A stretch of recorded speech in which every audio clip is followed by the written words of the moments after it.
আকাশবাণী খবর পড়ছি অনিন্দ চট্টোপাধ্যায়। বিশেষ খবর হলো, প্রধানমন্ত্রী নরেন্দ্র মোদী আজ ভিডিও কনফারেন্সিংয়ের মাধ্যমে বিকশিত ভারতের জন্য প্রযুক্তি, সংস্কার এবং অর্থ শীর্ষক বাজেট পরবর্তী ওয়েবিনারে ভাষণ দেবেন।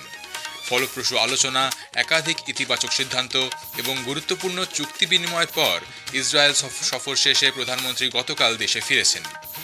রাজস্থান সফররত রাষ্ট্রপতি দ্রৌপদী মুর্মু আজ ভারতীয় বিমান বাহিনীর বায়ুশক্তি নামক মহড়ায় যোগ দেবেন। কানাডার প্রধানমন্ত্রী মার্ক কার্নি 4 দিনের ভারত সফরে আজ মুম্বাই পৌঁছবেন। সুপ্রিম কোর্টের নির্দেশ অনুসারে পশ্চিমবঙ্গে অসম্পূর্ণ চূড়ান্ত ভোটার তালিকা প্রকাশিত হবে আগামীকাল। টি-20 বিশ্বকাপ ক্রিকেটের সুপার 8 পর্বের ম্যাচে চেন্নাইয়ে ভারত গতকাল 72 রানে জিম্বাবুয়েকে পরাজিত করেছে। এই পর্বের গুরুত্বপূর্ণ ম্যাচে আজ ইংল্যান্ড নিউজিল্যান্ডের মুখোমুখি হবে। আসছি বিস্তারিত খবরে। প্রধানমন্ত্রী নরেন্দ্র মোদী আজ সকালে ভিডিও কনফারেন্সিংয়ের মাধ্যমে বিকশিত ভারতের জন্য প্রযুক্তি, সংস্কার এবং অর্থ শীর্ষক বাজেট পরবর্তী ওয়েবিনারে ভাষণ দেবেন। সরকারি মূলধন বিনিয়োগ পরিকাঠামো, ব্যাংকিং ক্ষেত্রে সংস্কার, আর্থিক ক্ষেত্রের গঠনগত অবস্থা, মূলধনী বাজার এবং কর সংস্কারের মাধ্যমে জীবনযাত্রা সহজ করার মতো বিষয়গুলি ওয়েবিনারে আলোচিত হবে। 2026-27 কেন্দ্রীয় বাজেট থেকে উঠে আসা মূল ভাবনাগুলির উপর আয়োজিত বাজেট পরবর্তী ওয়েবিনারের সিরিজে এটি প্রথম। এই ওয়েবিনারগুলির লক্ষ্য অতীত অভিজ্ঞতা থেকে শিক্ষা নেওয়া এবং অংশগ্রহণকারীদের কাছ থেকে প্রতিক্রিয়া গ্রহণ করা, সংশ্লিষ্ট বিভাগ পক্ষের ব্যবহারিক অভিজ্ঞতা এবং অন্তর্দৃষ্টির উপর ভিত্তি করে 2026-27 অর্থবর্ষের বাজেটের ঘোষণাগুলির ফলাফল ভিত্তিক বাস্তবায়ন নিশ্চিত করাই এর লক্ষ্য। এতে শিল্প, আর্থিক প্রতিষ্ঠান, বাজারে অংশগ্রহণকারী পাশাপাশি সরকার, শিল্প নিয়ন্ত্রক এবং শিক্ষাক্ষেত্রের বিশেষজ্ঞ সহ সংশ্লিষ্ট সকল পক্ষকে একত্রিত করে মূল বাজেট ঘোষণাগুলির যথাযথ বাস্তবায়নের পথগুলি নিয়ে আলোচনা সম্ভব হবে। ভারত ও ইসরায়েলের মধ্যে গতকাল সাংস্কৃতিক আদান প্রদান, ভূতাত্ত্বিক খনন কার্য, মৎস্য ও জলসম্পদ, ইউপিআই এবং কৃত্রিম বুদ্ধিমত্তার ব্যবহারের মাধ্যমে শিক্ষাক্ষেত্রে উন্নয়নের মতো বিষয়ে সমঝোতা স্মারকপত্র বিনিময় হয়েছে। প্রধানমন্ত্রী নরেন্দ্র মোদী এবং ইসরায়েলের প্রধানমন্ত্রী বেনিয়ামিন নেতানিয়াহুর মধ্যে প্রতিনিধি পর্যায়ের বৈঠকের পর মৌ বিনিময় হয়। সাংবাদিকদের এক বিবৃতিতে শ্রী মোদী জানিয়েছেন, ভারত ইসরায়েল সম্পর্ক গভীর বিশ্বাসের উপর দাঁড়িয়ে আছে, যেখানে দুদেশই গণতান্ত্রিক মূল্যবোধ এবং মানবিক সংবেদনশীলতাকে গুরুত্ব দিয়ে থাকে। উভয় দেশের মধ্যে এই সম্পর্ক বিভিন্ন সময় নানা চ্যালেঞ্জের মধ্যে দিয়ে গেছে এবং উভয় পক্ষই এক ঐতিহাসিক সিদ্ধান্তে এই অংশীদারিত্বকে বিশেষ কৌশলগত অংশীদারিত্বে উন্নত করার সিদ্ধান্ত নিতে পেরেছে। কথা হয়েছে মুক্ত বাণিজ্য চুক্তি নিয়েও। हमने अपने सहयोग को नई दिशा और तेज गति देने पर चर्चा की। हमारा आर्थिक सहयोग ग्रोथ, इनोवेशन और शेयर प्रॉस्पेरिटी का इंजन बना हुआ है। आपसी निवेश को बढ़ावा देने के लिए हमने पिछले वर्ष बायलैटरल इन्वेस्टमेंट एग्रीमेंट किया। हम शीघ्र ही एक mutually beneficial free trade agreement को भी अंतिम रूप देंगे। ইসরায়েলের প্রধানমন্ত্রী বেনিয়ামিন নেতানিয়াহু বলেছেন, ইসরায়েল এবং ভারত দুদেশই উদ্ভাবনকে সর্বাধিক গুরুত্ব দেয়। ইসরায়েল 2 দিনের সফর শেষে প্রধানমন্ত্রী নরেন্দ্র মোদী দেশে ফিরেছেন। প্রধানমন্ত্রী নরেন্দ্র মোদী এবং ইসরায়েলের প্রধানমন্ত্রী বেনিয়ামিন নেতানিয়াহু শান্তি, নিরাপত্তা এবং কারিগরি উদ্ভাবন ও শিল্পোদ্যোগের মাধ্যমে বিশেষ কৌশলগত অংশীদারিত্বের জন্য অভিন্ন দৃষ্টিভঙ্গির কথা পুনরায় ব্যক্ত করেছেন। ভারত ইসরায়েল যৌথ বিবৃতিতে উভয় নেতা স্বীকার করেছেন, দুই দেশের দক্ষতা ও সক্ষমতা নিখুঁতভাবে পরস্পরের পরিপূরক। ইসরায়েল প্রযুক্তি এবং উদ্ভাবনের বিশ্বশক্তি, অন্যদিকে ভারত পণ্য উৎপাদনে উৎকর্ষ, মেধা ও শিল্পোদ্যোগ তৈরির শক্তি ক্ষমতার এক বড় কেন্দ্র। কৃত্রিম বুদ্ধিমত্তা, সাইবার নিরাপত্তা, সেমিকন্ডাক্টর, কোয়ান্টাম কম্পিউটিং, জৈব প্রযুক্তি, কৃষি ও জলসম্পদ ব্যবস্থাপনা, প্রতিরক্ষা এবং মহাকাশ গবেষণার ক্ষেত্রে দুটি দেশ একসঙ্গে এগিয়ে যাবে বলে দুই প্রধানমন্ত্রী তাদের অঙ্গীকারের কথা জানিয়েছেন।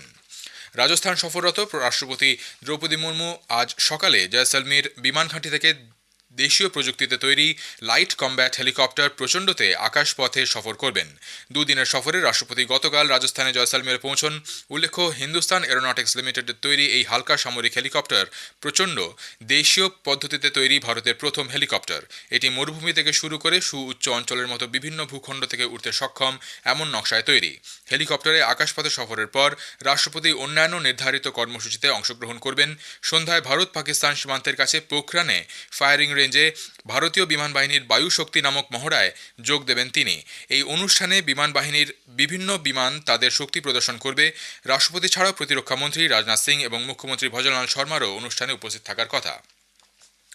বন্দর, জাহাজ চলাচল ও জলপথ মন্ত্রক পারাদ্বীপ বিমানবন্দরে 797 কোটি টাকারও বেশি ব্যয়ে পরিবেশ বান্ধব হাইড্রোজেন, অ্যামোনিয়া এবং অন্যান্য তরল পণ্য পরিবহনের জন্য সংশ্লিষ্ট সুবিধাসহ একটি জেটি তৈরির অনুমোদন করেছে। প্রকল্পটি পারাদ্বীপ বন্দর কর্তৃপক্ষ বিল্ড অপারেট ট্রান্সফার ভিত্তিতে বাস্তবায়িত করবে। কেন্দ্রীয় বন্দর, জাহাজ চলাচল, জলপথ মন্ত্রী সর্বানন্দ সোনোয়াল বলেছেন, প্রকল্পটি কেবল পণ্য পরিবহনের ক্ষমতা বৃদ্ধি করবে না, বরং বিনিয়োগ বৃদ্ধি ও কর্মসংস্থান সৃষ্টি করবে। শেয়ার বাজার নিয়ন্ত্রক সংস্থা সেবি নিয়ন্ত্রিত সংস্থাগুলি সামাজিক মাধ্যমে শেয়ার বাজার সম্পর্কিত কোনো তথ্য প্রকাশ করলে তাদের নিবন্ধিত নাম ও রেজিস্ট্রেশন নম্বর স্পষ্টভাবে উল্লেখ করতে হবে। গতকাল সেবি এই মর্মে এক সার্কুলার জারি করেছে। Stock broker, portfolio manager, mutual fund সহ সব মধ্যস্থতাকারী ও এজেন্টদের জন্য আগামী 1 মে থেকে এই নতুন নিয়ম কার্যকর হবে। খবর শুনছেন আকাশবাণী থেকে। আমাদের সংবাদ শোনা যাবে ইউটিউব চ্যানেল আকাশবাণী সংবাদ কলকাতা, ফেসবুক ও ইনস্টাগ্রাম আকাশবাণী সংবাদ কলকাতা এবং এক্স হ্যান্ডেল এআইআর নিউজ কলকাতাতে। সুপ্রিম কোর্টের নির্দেশে এসআইআর প্রক্রিয়া যেসব ভোটারের নথি ও তথ্য যাচাইয়ের ভার বিচার বিভাগের উপর বর্তেছে তাদের নাম ও অসম্পূর্ণ চূড়ান্ত ভোটার তালিকায় থাকবে। যাদের নথি বিচারাধীন তাদের নাম পৃথকভাবে উল্লেখ করেই আগামী শনিবার 28 ফেব্রুয়ারি এই তালিকা প্রকাশ করা হবে। কমিশন সূত্রে জানা গিয়েছে, এসআইআর প্রক্রিয়ার শুরুতে রাজ্যে ভোটারের সংখ্যা ছিল 7,66,00,000-এর বেশি। সেখান থেকে প্রায় 58 লক্ষ মৃত, স্থানান্তরিত, নিখোঁজ এবং ভুয়ো ভোটারের নাম খসড়া তালিকাতেই বাদ পড়েছে। খসড়া তালিকায় থাকা এই 7,08,00,000 ভোটারের নাম চূড়ান্ত তালিকায় থাকবে। তবে এই তালিকা বিভিন্ন বিভাগে ভাগ করা হবে। যাদের আবেদন অনুমোদিত হয়েছে তাদের নাম স্বাভাবিকভাবেই থাকবে। যাদের নাম বাদ যাচ্ছে তাদের নামের পাশে ডিলিট শব্দটি উল্লেখ থাকবে। যাদের নথি বিচারাধীন অর্থাৎ প্রায় 60 লক্ষ ভোটারের যে কাগজপত্র জুডিশিয়াল অফিসাররা যাচাই করছেন তাদের নামের পাশে অ্যাডজুডিকেশন শব্দবন্ধ উল্লেখ করা হবে বলে কমিশন সূত্রে জানা গেছে। এছাড়া নতুন ভোটার হিসেবে যারা যুক্ত হচ্ছেন তাদের নাম একটি আলাদা সম্পূর্ণ তালিকা হিসেবে মূল তালিকার সঙ্গে থাকবে। অসামরিক উড়ান চলাচল মহানির্দেশালয় ডিজিসিএ বিমান পরিষেবার ক্ষেত্রে টিকিট ফেরতের নিয়ম সংশোধন করেছে। যাত্রীরা এখন থেকে টিকিট কাটার 48 ঘন্টার মধ্যে কোনো রকম অতিরিক্ত মাশুল ছাড়াই এয়ার টিকিট বাতিল বা পরিবর্তন করতে পারবেন। তবে সেক্ষেত্রে নির্দিষ্ট কিছু শর্ত থাকবে। ডিজিসিএ জানিয়েছে, এয়ারলাইন্স সংস্থার ওয়েবসাইট থেকে সরাসরি টিকিট কাটার 24 ঘন্টার মধ্যে যাত্রীরা নামের বানানে যদি কোনো ত্রুটির কথা জানান তা সংশোধন করতেও কোনো মাশুল দিতে হবে না। ট্রাভেল এজেন্ট বা পোর্টালের মাধ্যমে কাটা টিকিট ফেরতের দায়িত্ব বিমান সংস্থাগুলির উপর বর্তাবে, কারণ এজেন্টরা যাত্রীদের প্রতিনিধি হিসেবে বিবেচিত হবে। 14টি ওয়ার্কিং ডেজের মধ্যে এই ফেরত প্রক্রিয়া সম্পূর্ণ করতে হবে। এছাড়াও টিকিট বাতিল বা পরিবর্তনের ক্ষেত্রে একাধিক সংশোধন করা হয়েছে।